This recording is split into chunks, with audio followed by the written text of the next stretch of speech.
ഇന്നൽ ജബല ലയുനാദിൽ ജബല ബിസ്മിഹി, ഒരു പർവ്വതം അടുത്തുള്ള പർവ്വതത്തിന്റെ പേര് വിളിച്ചുകൊണ്ട് വിളിച്ചു പറയുമത്രേ.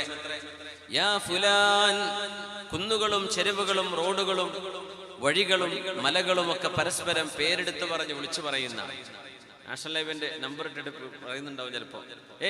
നിന്നിലൂടെ ഹൽ മർറ ബിക ദാകിറുൻ ലില്ലാഹിൽ യൗം, അല്ലാഹുവിനെ ദിക്ർ ചൊല്ലുന്ന ഒരു മനുഷ്യൻ നിന്നിലൂടെ കടന്നുപോയോ? അല്ലാഹുവിനെ ദിക്ർ ചൊല്ലുന്ന ആരെങ്കിലും നിന്റെ എത്ര പേരെന്ന് കടന്നുപോയിട്ടുണ്ട് മലയോരങ്ങളിലൂടെ? തൊട്ടപ്പുറത്ത് വയനാട് ചുരമാണ്, അധികം ദൂരമില്ല അല്ലെ? താമരശ്ശേരി കഴിഞ്ഞാൽ അങ്ങ് ആയി അടിവാരം വെച്ച് മലകളെ വിളിച്ചു പറയും, അതിന്റെ പേര് വിളിച്ചുകൊണ്ട്. മലകൾക്ക് പേരുണ്ട്, നമുക്ക് ചിലതിന്റെ പേര് അറിയുള്ളൂ, പക്ഷെ അല്ലാഹു എല്ലാറ്റിനും പേരിട്ടിട്ടുണ്ടെന്നാണ്. അവകൾ വിളിച്ചു പറയും, അൽ മർറ ബികൽ യൗമ ലില്ലാഹി ദാകിർ, അല്ലാഹുവിനെ ഓർക്കുന്ന ആരെങ്കിലും നിന്നിലൂടെ കടന്നു പോയിട്ടുണ്ടോ? ഇസ്തിബ്ശാറൻ ലിദിക്രില്ലാഹ്, അല്ലാഹുവിനെ ഓർക്കുന്നവരെ കൊണ്ട് ഭൂമിക്ക് സന്തോഷമുണ്ടാകുന്നുണ്ട്, മണ്ണ് കോരിത്തരിക്കുന്നുണ്ട്. നമ്മൾ അറിയുന്നുണ്ടോ അത്? സുലൈമാൻ നബി അലൈഹിസ്സലാമിന്റെ വളരെ പ്രശസ്തമായ ഒരു സംഭവം ഉണ്ടല്ലോ, നമ്മൾ കേട്ട് പരിചയിച്ചതാണത്. എന്നാലും പറയാം, വായുവിലൂടെ പറക്കാനുള്ള കഴിവ് അല്ലാഹു നൽകി. വദുവുഹാ ശഹ്റുൻ വറവാഹുഹാ ശഹ്റുൻ, അതായത് രാവിലെ യാത്ര ചെയ്യുന്ന ദൂരം 1 മാസം എടുക്കുന്ന ദൂരമാണ് എന്ന് പറഞ്ഞാൽ ഏകദേശം 1000 കിലോമീറ്റർ. 1000 കിലോമീറ്റർ രാവിലെ സുലൈമാൻ നബി അലൈഹിസ്സലാം വായുവിൽ യാത്ര ചെയ്യും. ഇത് മുഅ്ജിസത്താണ്. നമുക്ക് വായുവിൽ യാത്ര ചെയ്യും, പക്ഷെ നമുക്കതിന് സാധനം വേണം, ഫ്ലൈറ്റ് വേണം. അലൂമിനിയം കൊണ്ടുണ്ടാക്കിയ സാധനമാണത് അല്ലെ? ഫ്ലൈറ്റിൽ നമുക്ക് യാത്ര ചെയ്യാൻ പറ്റും, അല്ലെങ്കിൽ ഹെലികോപ്റ്ററിൽ എയറിൽ യാത്ര ചെയ്യണമെങ്കിൽ. സുലൈമാൻ നബി അലൈഹിസ്സലാമിന് അതൊന്നും വേണ്ട. എയർപ്ലെയിനില്ലാതെ യാത്ര ചെയ്തു എന്ന് ഖുർആൻ പറയാ. അല്ലാഹു വസഖർനാ ലഹു റീഹ്, അല്ലാഹു തആല റിയാഹ്, കാറ്റുകളെ മഹാനവറുകൾക്ക് അല്ലാഹു കീഴ്പ്പെടുത്തി കൊടുത്തു സുലൈമാൻ നബി അലൈഹിസ്സലാം. ഒരു കർഷകൻ ഇതിങ്ങനെ കാണാണ്, സുലൈമാൻ നബി അലൈഹിസ്സലാമും പരിവാരങ്ങളും കാറ്റിലൂടെ ഇങ്ങനെ പറക്കുന്നത്. സുബ്ഹാനല്ലാഹ്,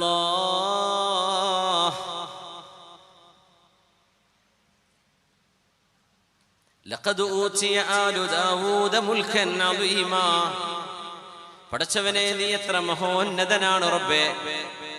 ദാവൂദ് നബി അലൈഹിസ്സലാമിന്റെ മകൻ സുലൈമാൻ നബി അലൈഹിസ്സലാമിന്, ദാവൂദ് നബിയുടെ കുടുംബത്തിന് എത്ര വലിയ അനുഗ്രഹമാണ് റബ്ബേ നീ കൊടുത്തിട്ടുള്ളത്. ഇങ്ങനെ കൈക്കൂട്ടുകൊണ്ട് മഴ കൊണ്ട് കിളച്ചുകൊണ്ടിരിക്കുമ്പോഴാണ്. നാട്ടിലൊക്കെ ഉണ്ടല്ലോ ഫ്ലൈറ്റൊക്കെ റൂട്ട്, ഒരേ റൂട്ട് കൂടെ വരുന്ന പേർക്കാർ നോക്കാനല്ല, എപ്പോഴെങ്കിലൊക്കെ റൂട്ട് മാറിപ്പോകുമ്പോൾ നോക്കൂല എന്താ ഈ സാധനം പോകുന്നത് ശബ്ദം കേൾക്കുമ്പോഴേ. മലയാളികളെ പറ്റി പറയുന്നൊരു കൗതുകം അത് തന്നെ, ഫ്ലൈറ്റ് പോയാൽ മേലെ നോക്കുന്ന. പക്ഷെ ചില നാട്ടിലൊന്നും മേലക്കാർ നോക്കന്നെ പോലുമില്ല, അങ്ങനെ പോകുന്നുണ്ട്, ഫ്ലൈറ്റ് ആയിരിക്കും. പക്ഷെ നമ്മൾ എന്നാലും എവിടുന്നത് എയർ ഇന്ത്യ എക്സ്പ്രസ് ആണോ, അത് ഇൻഡിഗോ ആണോ, അതല്ല നമ്മളെ നാട്ടിൽ നിന്ന് വരുന്ന ഫ്ലൈറ്റാണോ, വേറെ എവിടെ നിന്നെങ്കിലും വരുന്നതാണോ, വെറുതെ അങ്ങ് നോക്കിപ്പോകും. കർഷകൻ നോക്കുകയാണ്, മേലോട്ട് നോക്കുന്നു. സുലൈമാൻ നബി അലൈഹിസ്സലാം പരിവാരങ്ങളും വായുവിലൂടെ അവർ പോകുന്നത് ഇന്ത്യയിലേക്കായിരുന്നു എന്നാണ് ചരിത്രം.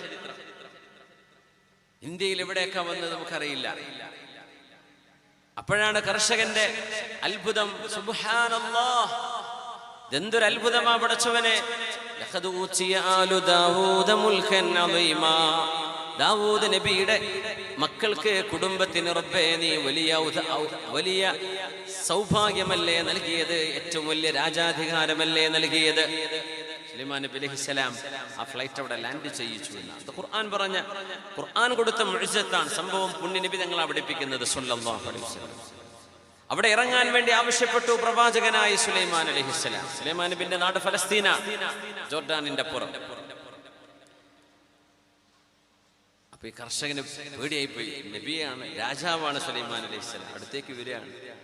നിങ്ങളിപ്പോ എന്തേ പറഞ്ഞതെന്ന് ചോദിച്ചു. ഒരു പേടിച്ചു പോയി. നിങ്ങൾ എന്താ ഇപ്പൊ പറഞ്ഞത്? സുലൈമാൻ നബിയെ, ഞാനൊരു നല്ല കാര്യം പറഞ്ഞിട്ടുള്ളൂ, മോശപ്പെട്ടതൊന്നും പറഞ്ഞില്ല. എന്നാലും നിങ്ങൾ എന്താ പറഞ്ഞത്? ഞാൻ പറഞ്ഞു സുബ്ഹാനല്ലാഹ്, ലഖദ് ഊതിയ ആലു ദാവൂദ മുൽക്കൻ അദീമാ, ദാവൂദ് നബിന്റെ മക്കൾക്കൊക്കെ വലിയ അധികാരമല്ലേ പടച്ചവനെ നീ കൊടുത്തത്. സുബ്ഹാനല്ലാഹ്, ഞാൻ അത്ഭുതം പറഞ്ഞു. സുലൈമാൻ നബി അലൈഹിസ്സലാം തിരുത്തി കൊടുക്കുകയാണ്. ഫ്ലൈറ്റ് കാണുമ്പോഴോ, ഹെലികോപ്റ്റർ കാണുമ്പോഴോ, വിലപിടിപ്പുള്ള വാഹനം കാണുമ്പോഴോ, വലിയ വലിയ പ്രോപ്പർട്ടികളും ബിൽഡിങ്ങും കാണുമ്പോഴോ, പടച്ചവനെ ഇവർക്കൊക്കെ നീ ഒരുപാട് കൊടുത്തല്ലേ എന്ന് പറഞ്ഞ് നീ അത്ഭുതപ്പെടണ്ട. ഖൗലുക സുബ്ഹാനല്ലാഹി ഖൈറും മിമ്മാ ഊതിയ ആലു ദാവൂദ്.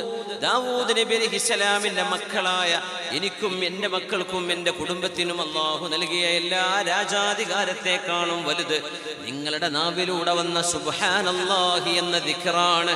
അത് നിങ്ങൾക്കറിയോ? ഈ ഫ്ലൈറ്റിനും ഈ യാത്രയേക്കാളൊക്കെ വലുത് നിങ്ങളുടെ നാവിലൂടെ വന്ന സുബ്ഹാനല്ലാഹയാണ്.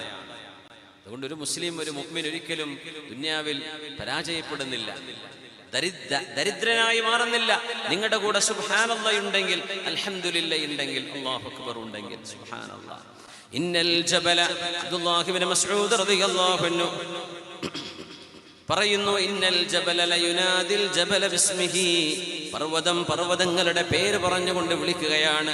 യാ ഫുലാൻ ഹൽ മർറ ബികൽ യൗമ ലില്ലാഹി ദാകിർ. അല്ലാഹുവിനെ ദിക്ർ ചൊല്ലുന്ന ആരെങ്കിലും നിന്നിലൂടെ കടന്നു പോയിട്ടുണ്ടോ? മലകൾ പരസ്പരം വിളിച്ചു ചോദിക്കുന്നു, വഴികൾ വിളിച്ചു ചോദിക്കുന്നു.